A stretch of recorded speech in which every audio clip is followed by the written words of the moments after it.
MAC के पहल पर पोबा वर्षावन प्रकृति महोत्सव 20, 21, 22 और 23 जनवरी को आयोजित के पूर्व आधिकारिक तौर पर किया गया उद्घाटन मिसिंग स्वायत्तशासित परिषद के तत्वावधान में और जोनाई के लोगों के सहयोग से तृतीय संस्करण पोबा वर्षावन प्रकृति महोत्सव 20, 21, 22 और 23 जनवरी 2026 को सियांगलाली नदी के किनारे बेराघाट में आयोजित किया जाएगा। शुक्रवार कोडोट तृतीय संस्करण पोबा वर्षावन प्रकृति महोत्सव का आधिकारिक तौर पर शुभारंभ किया गया। महोत्सव के शुभारंभ के मौके पर छात्र छात्रा सम्मेलन का आयोजन मिसिंग कृष्टि केबांग भवन परिसर में विभिन्न स्कूल के छात्रों के बीच निबंध, प्रश्नोत्तरी, चित्रकला, वाद विवाद और भाषण प्रतियोगिताएं के साथ की गई। महोत्सव में छात्र छात्रा सम्मेलन का उद्घाटन TMPK के केंद्रीय समिति के सलाहकार राजकुमार मोराम ने दीप प्रज्वलित, जिसमें सभा का संचालन TMPK के जोनाई जिला समिति के पदाधिकारी पलाश मेदक और फिरोज पेगु ने किया, जिसमें तृतीय संस्करण पोबा वर्षावन प्रकृति महोत्सव के कार्यक्रम का निमंत्रण पत्र का भी उद्घाटन किया गया, जिसमें स्वागत भाषण तृतीय संस्करण पोबा वर्षावन प्रकृति महोत्सव के कार्यकारी अध्यक्ष और प्रकृति प्रेमी लेखक और अवकाश प्राप्त शिक्षक तोषेश्वर मिरी अग्रवाला ने दिया। छात्र छात्रा सम्मेलन का उद्घाटन के मौके पर सम्मिलित गण शक्ति असम दल के वरिष्ठ नेता अतुल पेगो, MMK के केंद्रीय समिति के अध्यक्ष संजय कुंबांग, समाज सेवक प्रदीप कुंबांग, TMPK के जोनाई जिला समिति के अध्यक्ष फ्रांसिस पातिर, सचिव जान दले, मिंटू पेगो आदि सहित विभिन्न विद्यालय के शिक्षक और छात्रों ने हिस्सा लिए। छात्र छात्रा सम्मेलन में विचारक के तौर पर लेखक विजय बोरी, डॉक्टर नरा और संगीता टाए उपस्थित थे। But due to absence of viable economic alternatives, even governments are constrained by economic compulsions in the pursuit of GDP growth and infrastructural development. Forests are cleared for highways, mines are sanctioned and rivers are dammed. Environmental concerns are deferred. এই উদ্দেশ্যে ইয়াক কি ধৰণে আমি আমাৰ মাজত সজাগতা আনি এৱাৰনেছ আনি পোৱা বৰ্ষাৰণ্যক আমি কি ধৰণে সংৰক্ষণ কৰিব পাৰোঁ, কেৱল সংৰক্ষণেই নহয়, পোৱা বৰ্ষাৰণ্যক আমি প্ৰচাৰ আৰু প্ৰসাৰৰ জৰিয়তে ইয়াক জীয়াই ৰাখিবৰ কাৰণে বিশেষকৈ নতুন প্ৰজন্মই অনাগত দিনত ইয়াক দায়িত্ব সহকাৰে কৰ্তব্যৰে ইয়াক জীয়াই ৰাখিবৰ কাৰণে মিচিং অটোনমাছ কাউন্সিল আজি ইয়াক সজাগতা কৰাৰ দৃষ্টিভংগীৰে মহোৎসৱ পাতি আহিছে। আৰু তাৰে এই মহোৎসৱখনিৰ এই উদযাপন সমিতিৰ আমাৰ সকলোৰে শ্ৰদ্ধাৰ আভাৰপ্ৰাপ্ত আমাৰ শিক্ষাগুৰু, প্ৰকৃতিপ্ৰেমী,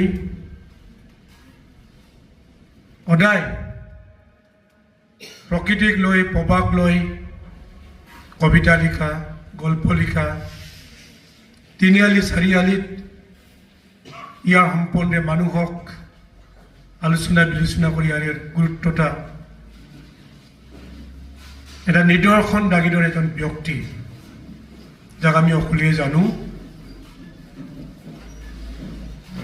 এই উদযাপন সমিতিৰ আমাৰ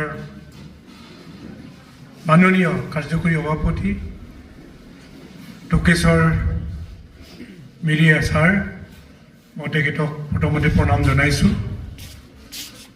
লগতে ইয়াত আজি পোৱা বৰ্ষাৰণ্য উদ্দেশ্য ৰাখি মিচিংগত সিদ্ধান্ত অনুযায়ী আমি পোৱা বৰ্ষাৰণ্য মহোৎসৱৰ দিন 20, 21, 22, 23 তাৰিখলৈ আগুৱাই আনিব লগা হ'ল।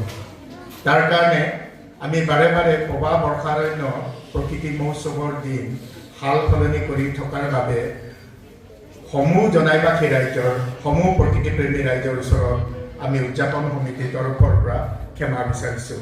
আৰু আমি এই অনুষ্ঠানত 23, 20, 21, 22, 23 এই 4 দিনীয়া কাৰ্যসূচী আয়োজন কৰিছোঁ। ইয়াত প্ৰি ফেষ্টিভেল, ফেষ্টিভেল আৰু পোষ্ট ফেষ্টিভেল ইভেণ্টছ নামে ভাগ কৰিছোঁ। প্ৰি ফেষ্টিভেল ইভেণ্টছৰ এটা কাৰ্যসূচী হৈছে আজি ছাত্ৰ ছাত্ৰীসকলৰ মাজত কুইজ, এক্সটেম্পৰ স্পীচ, এছে এণ্ড ড্ৰয়িং কম্পিটিশ্যন আদি ইয়াত হ'ব। তাৰপিছতে ফেষ্টিভেলত আমাৰ কি হ'ব, 21 তাৰিখে আমি এক্সপাৰ্ট মাতি আনিছোঁ। সেই এক্সপাৰ্টটোত আমাৰ উপস্থিত থাকিব আসাম ছায়েন্স ছ'চাইটিৰ vice president doctor Amal Dutta, তেওঁ উপস্থিত থাকিব। আৰু আমাৰ 21 তাৰিখে উপস্থিত থাকিব। আৰু লগত উপস্থিত থাকিব পৰিৱেশ মিত্ৰ 2022 চনত পুৰস্কাৰেৰে পুৰস্কৃত দেৱদীপ ফুকন। আৰু সেইদিনা আমাৰ আলোচনাৰ বিষয় হ'ব ক্লাইমেট চেঞ্জ, ট্ৰেডিশ্যনেল ফুড আৰু হোম ষ্টে। এই 3টা বিষয়ৰ ওপৰত আলোচনা হ'ব। সেই আলোচনাত আমাৰ মূল উপস্থিত থাকিব লাগিব আজি ইয়াত উপস্থিত থকা ছাত্ৰ ছাত্ৰীসকল। আৰু তাত উপস্থিত থকা ছাত্ৰ ছাত্ৰীসকলক আমি মিচিং অট'নমাছ কাউন্সিল তৰফৰ পৰা, অসম চৰকাৰ তৰফৰ পৰা একোখনকৈ অংশগ্ৰহণৰ কাৰণে মানপত্ৰ দিয়া হ'ব। আৰু আজি অনুষ্ঠিত হোৱা প্ৰত্যেক ছাত্ৰ ছাত্ৰীকো আমি কি কৰা হ'ব, পাৰ্টিচিপেশ্যন চাৰ্টিফিকেট দিয়া হ'ব। আৰু উইনাৰটোক আমি কেছ মানি মানে এৱাৰ্ড কৰা হ'ব। তাৰপিছত 22 তাৰিখে আমাৰ এটা ইণ্টাৰেকশ্যন আছে নেচাৰৰ ওপৰত। সেই ইণ্টাৰেকশ্যনত আমাৰ উপস্থিত থাকিব অসম গৌৰৱ হৈমদ্বীপ দত্ত, ধুবুৰীৰ পৰিৱেশবিদ ডক্টৰ মানস প্ৰতীম, মানস কৃপালোচন দাস, মানস লোচন দাস আৰু এগৰাকী প্ৰকৃতি বৰপেটাৰ প্ৰকৃতি পৰিৱেশবিদ উপস্থিত থাকিব, তেওঁ কৃপালোচন দাস। গতিকে এইবাৰ আমি আগৰ নিচিনাকৈ মুকলি সভা পাতি সময় অপচয় কৰিব বিচৰা নাই। আৰু 23 তাৰিখৰ দিনাখন আমাৰ সকলোৰে পৰিচিত অসমৰ শিক্ষামন্ত্ৰী ডাক্তৰ ৰমেশ পেগুদেৱ, আমাৰ স্থানীয় সকলোৰে আদৰৰ বিধায়ক ভুৱন পেগুদেৱ, মিচিং অট'নমাছ কাউন্সিলৰ চিফ প্ৰমানন্দ চাইনিয়াদেৱ, অৰুণাচল প্ৰদেশৰ এনভাইৰনমেণ্টেলিষ্ট মাকচাম টাইম আৰু তেনেকৈ আমি কেইবাজনো প্ৰকৃতিবিদ মাতি আনিছোঁ। ছাত্ৰ ছাত্ৰীসকলক ফাৰ্ষ্ট ডে 21-22 তাৰিখে 100 জন, 21 তাৰিখে 100 জন আৰু 23 তাৰিখে 300 জন ছাত্ৰ ছাত্ৰীক আমি উপস্থিত থকাটো বিচাৰিছোঁ। গতিকে আজি কাৰ্যসূচীৰ যোগেদি সকলোকে আহ্বান জনাইছোঁ যে এই 3টা আমাৰ প্ৰগ্ৰেমত ছাত্ৰ ছাত্ৰীসকল উপস্থিত থাকি পবা কি, নেচাৰ কি, ক্লাইমেট চেঞ্জ কি, আমাৰ ট্ৰেডিশ্যনেল ফুড ছিষ্টেম কি, হোম ষ্টে কি, টুৰিজিম কি, এই সম্পৰ্কত সকলোৱে জানিব পাৰিব বুলি আশা ৰাখিছোঁ। আজি এই প্ৰতিযোগিতা কাৰ্যসূচীটো ইয়াৰ পিছতে আৰম্ভ হওক। আৰু আজি আমাৰ পবা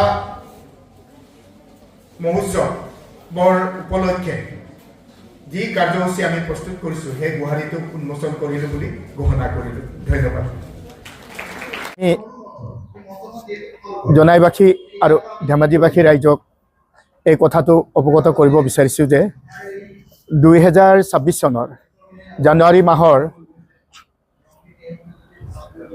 20, 21, 22, 23 তাৰিখলৈ আমাৰ পবা বৰ্ষাৰণ্য প্ৰকৃতি মহোৎসৱখনিক আমি দিনবাৰ নতুনকৈ নিৰ্ধাৰণ কৰিছোঁ।